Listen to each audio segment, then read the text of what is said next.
So I found the fix to the washed out display for Samsung S24 Ultra. So what you have to do is just go to the settings, just make sure that your phone is up to the date because there has been a new update recently. As you can see, it's on 28th February, and those who have bought it when it came out, yours probably would be like 1 January or something. But now is since the new patch has been downloaded, just go to a new setting that you can see.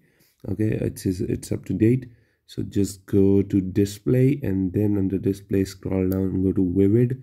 Okay, so earlier what we saw is that the display was washed out, but you can see my display is fine now.